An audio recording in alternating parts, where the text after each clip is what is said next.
Երբ ասում ենք ռևմատոլոգ, առաջի պատկերացումը միշտ հոդացավերն են, ինչու է դա այդպես, մենք իրազեկվածության խնդիր ունենք։ Համակարգային հիվանդությունների ժամանակ երևի թե ամենավերջին պլանում մնում է հոդը։ Նույն ռևմատոիդ արտրիտը այո կարող է սկսվել հոդային համախտանիշով, այսինքն կարող է հոդայտուցվել, ցավել, այդ դեպքում այո դիմում են ռևմատոլոգի։ Շատ տարածված, հանդիպող եւ ակտուալ խնդիրներ այսօր։ Առաջինը դա ամենատարածված պաթոլոգիաներից դա օստեոարտրիտն է,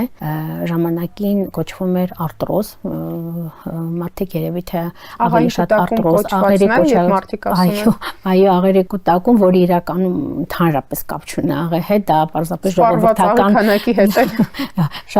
Շատ պացիենտներ սկսում են աղ չուտել, սկսում են ինչ-որ բրինձաբուժություն անել, իրականում չկա նման պաթոլոգիա։ Այն ինչի մասին մենք խոսում ենք օստեոարտրիտների մասին, դա աղերի կուտակում չի, դա պարզապես տարիքային դեգեներատիվ փոփոխություններ են։ Եվ շատ դեպքերում դրանք դիտվում են կանանց մոտ արդեն մեծ տարիքով։ Ինչու օրինակ կանանց կա դրա գիտական բացատրությունը։ Այո, իհարկե, դա կին լինելն է, դա կլիմակտերիկ համախտանիշի հետևանքով է զարգանում։ Իսկ մյուս պաթոլոգիայի դեպքում խոսքը գնում է ռևմատոիդ արտրիտը, որը այո, ցավոք շատ տարածված ամբողջ աշխարհում տարածված պաթոլոգիա է, կարող է սկսվել մինչև 1 տարեկան երեխայից մինչև 80 տարեկան մարդու մոտ։ Ռևմատոիդ արտրիտը կարող է սկսվել շատ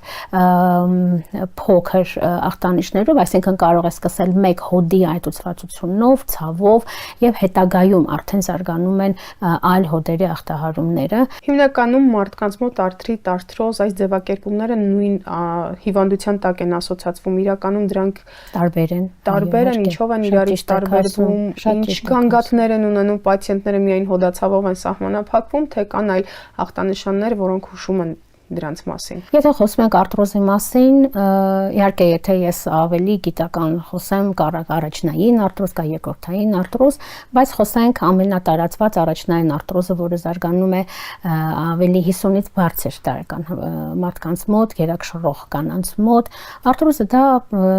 դեգեներատիվ փոփոխություն է հոդի, այսինքն երբ որ սկսում է աճառը եւ մնացած բոլոր հոդի մեջի ստրուկտուրաները մաշվել։ Ժողովրդի ասած մաշվածությունն է։